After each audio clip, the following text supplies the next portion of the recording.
My name is Heidi Russell. I'm founder of International Women Artists Salon since 2008, connecting women creatives of all disciplines, backgrounds, generations around the world.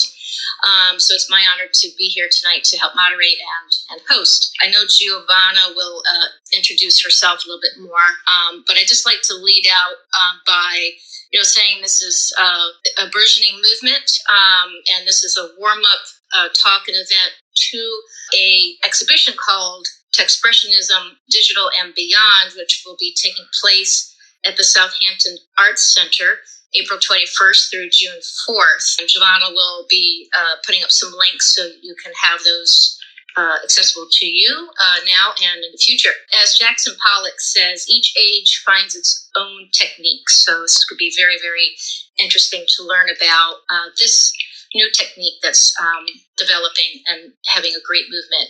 Digital and Beyond show presents innovative work in a broad range of styles, reflecting the expressive potential of electronic media. The exhibition includes the works of more than 90 artists working from technology from more than 20 countries from around the world, including Afghanistan, Australia, Belgium, Brazil, Canada, Canary Islands, Czech Republic, France, Germany, Hong Kong, India, Iran, Italy, Netherlands, Peru, Puerto Rico, Russia, Taiwan, I got to take a breath here, Turkey, Uganda, Ukraine, and the United States. And it's curated by Colin Goldberg. You could follow along their updates through Greenhouse and Twitter. Handle at Techspressions. Tonight we'll be in conversation with Techspressionism artist Giovanna Sun, Najin Estabian, Patrick Lichty, and Renata Janowski. I'm not sure if I pronounced everybody's name correctly, but forgive me if I have not done it justice. We will have a question and answer session at the end. I think it would be best if you could hold your questions to the end of the chat after each artist presents so that we can give each artist of our full attention. So keep your questions written down or in the chat that Harry and Giovanna can bring up. One of the artists curated Expressionism movement, so curated our show last year in Williamsburg Hotel. I met Davanti, one of the really artists, Expressionism. He introduced me to Colin Goldberg, and I feel like, well, by the first time I heard about Expressionism, and I feel like, oh, this is me, that's me. Because we are using computer to do the art, and it's not like we all NFT artists, don't get us wrong, because a lot of people, they think like we're all like NFT artists. No, that's not. Still a lot of our artists, they don't even use NFT. But it's just like, because NFT is a part of the kind of a movement we merge into Techspressionism. So we have these upcoming shows in Southampton. We are really excited. Colin Goldberg, he's not here today, but he's a curator, and I also going to present my NFT and Renata and our other artists around the world. So I'm very easy to find. So if you want to see my work, you can just follow my Twitter, Instagram, and also, of course, follow Techspressionism. Renata, she's you can see she's actually on the top of the YouTube video. This is our brief introduction about our show, and also this is her artwork. So we can learn Renata talk about her art, and also how did she get started. And then I'll let her she's a mixed media illustration, sculpture, installation, and mural artist. She's been painting on the electric canvas since 2010 and has been a member of the Techspressionists since May of 2021. So Renata, take it away. Tell us about your work and what you think about this movement. Thank you, Heidi. I'm really excited about Techspressionism, Digital and Beyond. I can't help but think of Colin when I speak about the show. It's due to his efforts that we're all here, and it's also due to the fact that he's consistently described Techspressionism as a decentralized project, a social sculpture along the lines that was imagined by the great German artist Joseph Beuys. An art historian in Canada is writing an essay about this particular moment in Techspressionism, and I just wanted to share a little bit about what what she said. For artists, new media can create two things. The first is a novel set of tools to represent established visual ideas. The shiny new oil paints of the Renaissance led to shiny new renditions of the baptism of the Virgin. The second is the realization that new materials create new art forms, which both annihilate and embrace the old ones. Picasso fractured the constructed object and space of the Renaissance thanks to the museums. Now, not lapis lazuli in linseed oil, but light. Not found objects, but found digital configurations. The unfolding of art through time is both metaphorical and simply concrete.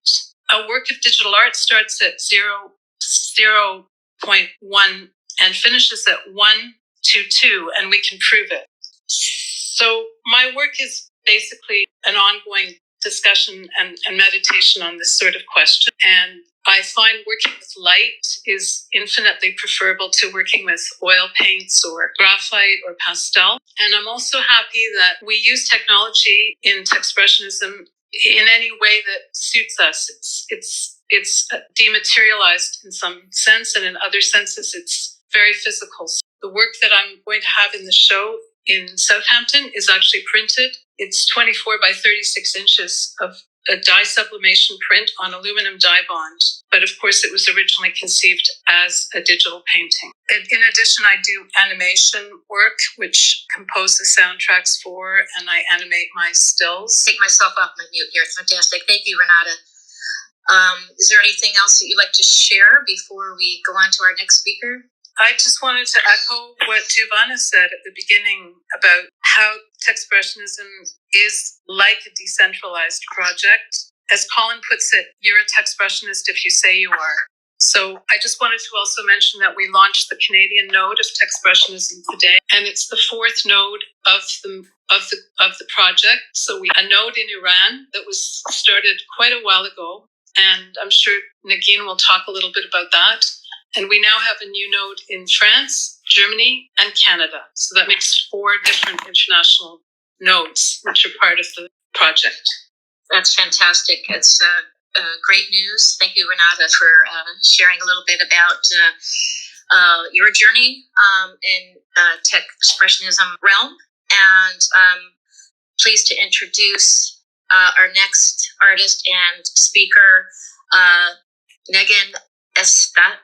And again, I forgive me for mispronunciation. You could say your full name when you come on, again. And she's an award-winning interdisciplinary visual artist, illustrator, and designer. Recently, she's focused on interdisciplinary and collaborative art projects and picture books. She's written and illustrated over 35 books around the world. She co-founded Sudden Gallery, which is a nomadic gallery, as a member of the Techspressionism community. And she created WDF, which is We Don't Fall, show series featuring emerging Iranian digital artists. And I'll welcome you, Megan, and let us know about your work, your journey in this new movement. Hello, everyone. First of all, I feel so lucky to be able to be a part of this amazing group of artists. And have all this experience, collaborations, and learning actually with this group of cultural activities that is more collaborative, interactive, and happening outside of the community system and values creativity and innovation. And as a thanks to Colin Goldberg, who actually made it happen.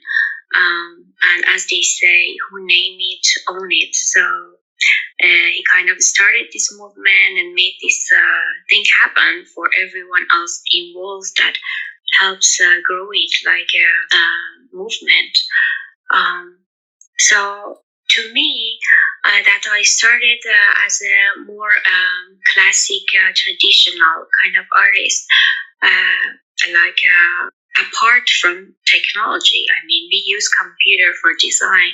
I was introduced to more advanced technology with my beloved husband, Patrick Lichty, after we were living together, and I was surrounded with all these VR headsets and new technologies, robots, and all this stuff. So to me, if art wants to be original, it should be honest. And if it wants to be honest, it should be based on your real life, based on your real experience. And as they say, human make the tools, and then the tools create the human. So it's like the technology around us changed, we changed too. So as an artist, after the technology around you change, actually you start to experience the world around you differently. But also as the new generation lifestyle, everything has speeding up. So it's like the life pace has been different since all this technology have been around us, like especially these smartphones. So people are living more inside their phones and experiencing all this communication and like all this receiving knowledge from the world around them through the technology, through the mobile phones, rather than the real world around them. So if you want to be honest and create the real art that is related to the life, we have no other way to actually be to make a balance on real life, and that is actually surrounded and dependent or even captured by technology. So to me also it was the same. So I think it became a part of your life. You start using technology in your art and use it as a tool to express yourself. Very intriguing. Are there any tools or styles or techniques within Techspressionism that you found useful in this forming these expressions? I usually work mixed media, so I collect actually different medias and bring them together. Like to me, it's like real life, because we have all these experiences with different spaces and medias around us, and we fed ourselves with so many different or paradoxical information and spaces, and then we have to put them all together to make a coherent point of view. So usually my techniques are also bringing together all these different medias, and so after technology gets more and more into my work. For example, the piece I have in the show is actually two big fabric that I have painted on it and then sew it. So it is actually a piece I worked for the installation that me and Patrick Lichty are working on this installation collaborative project that is based on Google Earth. So it's also talking about the same thing, because for the political reasons, we could not visit each other's country, and we were living in Emirates.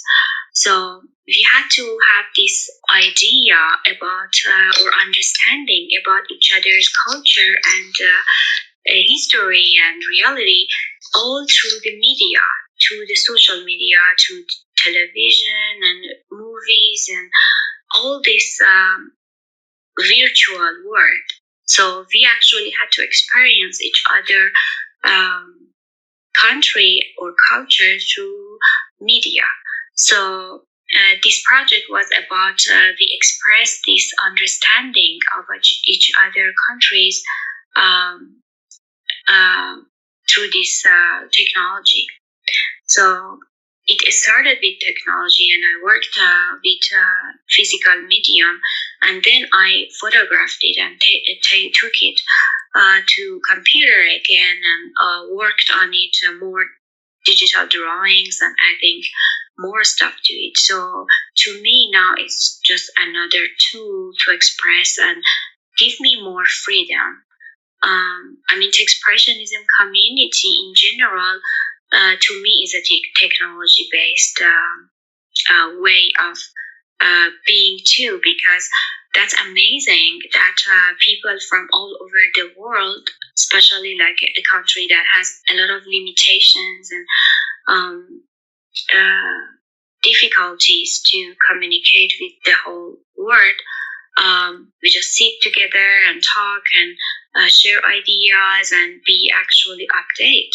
So that's a great thing. So thank you. I'd like to introduce Patrick, Latidia artist, writer, curator, and designer with over 30 years experience. He says he was raised on art, technology, and science fiction. As an activist and artist, he was part of or worked with many collectives and has shown work in the Venice and Whitney Biennales. His writing on VR and AR and media culture are widely published, and for 10 years he was editor-in-chief of the media arts journal Intelligent Agent, published by Christian Paul, adjunct curator of the Whitney Museum of American Art. So, Patrick, please share with us your journey with Techspressionism. Wow, thank you so much. This is kind of a humbling moment that the show's coming up to Southampton, and I think the one thing that's really sort of central to this is that I've always had kind of I've always had my solo practice, but I think actually the most meaning and in my time as being an artist is through collaborations and collectives and that sort of thing, because art is a form of communication and expression is a form of communication. And the other thing is that, well, I guess I have to admit it, I'm kind of an academic. So Colin and I went to, actually Colin Goldberg and I, and this is sort of almost an extension of conversations we've had probably for the last maybe 16 years. He and I went to graduate school together at Bowling Green State University. And so when he asked me to be part of this and construct some of the manifesto and that sort of thing, I said, that's, I was very honored to do that. And what I had thought about this is that I thought about, the resonance of great ideas in art and culture, throughout at least 20th, 21st century. So, because, one thing that we shouldn't forget is that Expressionism was one of the great movements of the first wave avant-garde in the aughts of the 1900s and that sort of thing, with people like Kandinsky and Kirchner and Munter and all that, and with groups like the Blue Rider and De Broeke. And the one thing I think is really interesting is with De Broeke, which is called The Bridge, is the idea is that through expressing ourselves in this new age, that we can bring society into a new age. And I think this idea keeps resonating. Kind of like how people like de Kooning and Pollock, were reflecting upon the new age of jazz in the 50s and the emergence of the post-war, in the ABEX movement, and then when this idea came about again in the 90s, with people like Anson Kiefer and that, and with the neo expressionists and that, but still, nevertheless, that was a reflection on the time, but a lot of that was analog. And so with Techspressionism, I think what happens is that this idea resonates again. In other words, what happens is that a great idea fits, grows out of the context. And I think that Colin's reframing, the ideas of expressionism, within the digital and post-internet culture, I think are really, really salient. This idea of bringing people together in a conversation of these common ideas and common concerns, I think builds a system of care, and I think is really interesting. There, in my own work, and some of my first work was actually collaborating with Colin. The idea of kind of like this right brain, left brain thing. In other words, the left brain quality of the machine and the right brain quality of being an artist and expression, and bringing these things together and maybe trying to find the ghost in the machine. In many ways, I think, or finding the expression through the machine. especially like through this Googled Earth project that Nagin and I had been working through. We have been working on. We're probably going to work on it for quite some time. And the idea of going in and seeing each other, through technology, and being able to have that affective, emotional space and that sort of thing. And I think that this is something that is key to the human condition, and this is something that being able to, especially now, I think is really amazing with McLuhan's idea of the global village, the global network. Is that when I was teaching in Dubai, Nagin and I had actually collaborated a number of years before, and I just was wondering whether she was doing something, and I looked on Instagram, and we started talking, and we met, and well, there you are. But the thing is, I think what's interesting is the connective quality of the network and digital technology. And for me especially, I've been using artificial intelligence. I have some partnerships with Playform.io, and I use the same the other Night Cafe, which Ann Spalter uses a lot. And so through that, what I'm trying to do is I'm trying to use the artificial intelligence, the machine learning, by feeding it a lot of my handmade work or work that I've generated from scanning environments, that sort of thing, and feeding it in there and seeing what comes. Nagin and I have done some other things as well. It's like using carpets and seeing how using carpet images from the Middle East and see how those merge. But the thing is that for some reason, I feel like technology is a sort of mirror, and I've been using my paintings, which are based a lot on Far Eastern calligraphy, and then also using these. What is it? You make a sketch and then it tries to make it into a painting, and I layer these and layer these into these compositions. One of these pieces is Techspressionism Still Life #3, which is on display at at Southampton, and also available as an NFT on Foundation. And my tag on anything is just @PatMcT. So I think is interesting is that what I like about Expressionism in terms of an idea that brings people together, and that as Expressionism has through history, but in other words, it's like bringing people together in the current day to have a discussion about what it is to be human in the digital world. And I think that there's something that's deeply affective about this. And, it's like, I know that I brought a lot of my colleagues in, and, we've all brought a lot of our colleagues in, and really have had this great community, this great generous community that's been able to these collaborations and these shows and these things and these opportunities. And I think largely these, conversations, which I think is intrinsic to the notion of Expressionism, has been forms at the 20th and 21st century. And I'm really glad that Colin has laid the next stepping stone in the path for this great tradition. Yeah, thank you, Patrick. It's very interesting to hear a little bit more from the academic viewpoint. As I just have like to pose a question or two to kind of open up the question and answer time period to all four of you, including Giovanna. I'm a photographer, a fine art photographer, and I'm sure there's many artists out there who might be interested in checking out or converting their work into a more digital space or experimenting in the digital space, but just a little afraid of it or whatnot. What would you recommend to a novice, someone who is totally new to this arena?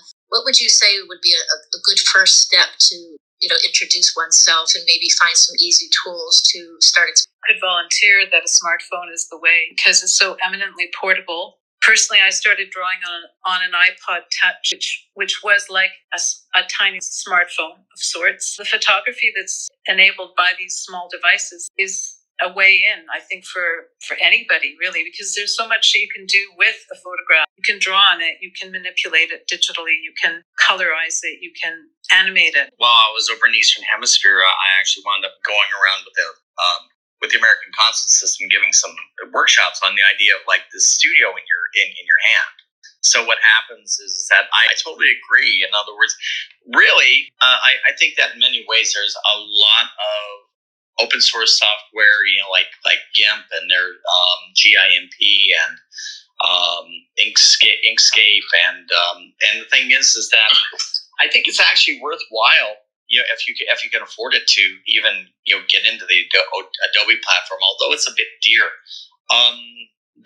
The thing is that really just the matter of getting started is really almost I'm thinking of like what Chuck Close used to say, is just basically just show up every day and do the work. It's a matter of, for some reason, about 2000, I was in this regional exhibition, and it was it was some figurative work, and people we sat down, we're having some coffee, and they said, "Tell us what software you used that did that piece."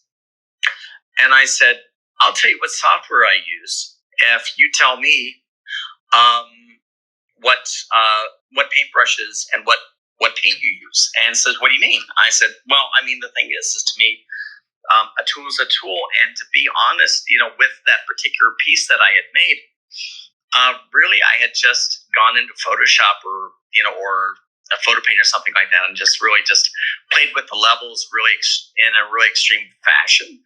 And the thing that was really interesting is that how the printer expressed the piece on the canvas, because there were dull areas, there were shiny areas, and then I reworked it a bit. And the thing is that these things had nothing to do with the software. And so, I think, in the matter of art, I think really what happens is just get started, and they say, not everybody who wanders is lost. So maybe, just go find your way. Get started and find your way. Makes sense. Find something, dive into it, explore. If it doesn't work, you find something else and dive in and explore more. Exactly. In talking with people wanting to get involved in things. Questions that have come up in the chat, Harry, or anybody? I'd like to echo. Well, first of all, I'm really honored to be in this group. I thought my job today will be moderating, so I was a bit nervous, but I think everything is going so smoothly, and that just took a big weight out of me. But yes, I really appreciate all the artists we share, and especially when Patrick said, I think it's just showing up and do the work every day. And that is something especially recently, that first of all, I am not an artist, but I want to be an artist. And on the way of being an artist, I realized one thing is really hard is to do things consistently, and because all of us, we have something to share with the world, with our friends, with everybody. But how do we share consistently and just do it day after day after day, and especially with all the tools that we have. We all have a phone, and that's how we can get together right now, right here. But also, this thing on our hand is also a distraction for us. We get to see all. Every 5 years we'll see a different platform, from Facebook, YouTube to TikTok.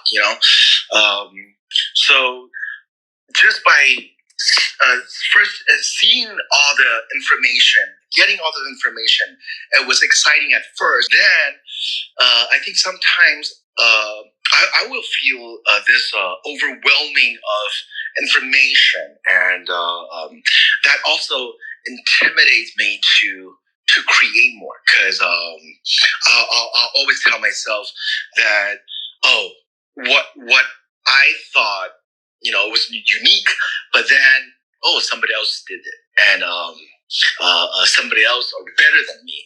So I think to show up and to really find my own voice and just keep on doing the things I do is really important for me.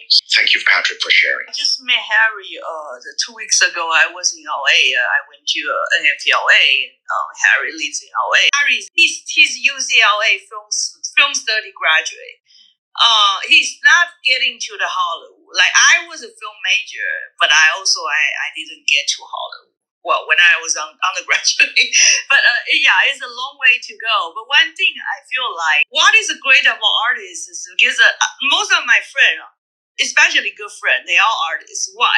It's just because I feel like artists, we have a resilience, and also the real artists, you don't give when people criticize you.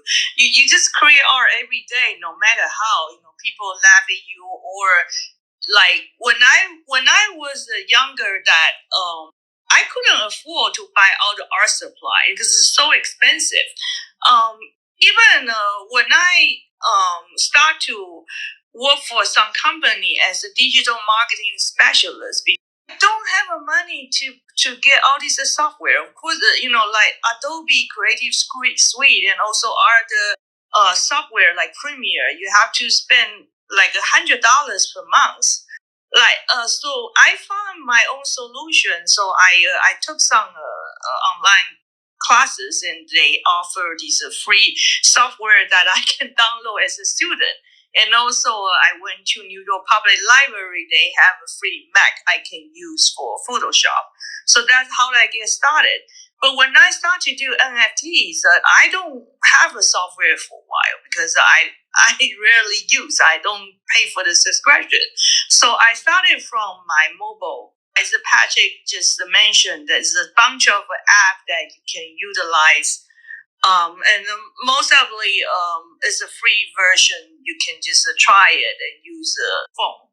Just use it. So I started from there, and then when I feel like, I start selling NFT, so I brought a new iPad. I can get more software. It's just like right now. I just tried another app called Captured app, because I found the founder of Numbers Protocol. So they have this app. You can actually just upload your photos from your phone, and you can mint it as an NFT. The technology is actually, when we create art these days, it's actually getting easier than the past. It's not easy for anybody who want to be like expertise in one day. If you want to be expert with the Photoshop or Illustrator or Premiere, that is a more advanced skill. But it's so easy if you just download an app. But for me, I think the most difficult part, of course, is the consistency and the resilience. Like, you have to overcome the obstacle with your environment. Of course, with your you need to devote yourself. You have to do it every day. No matter how.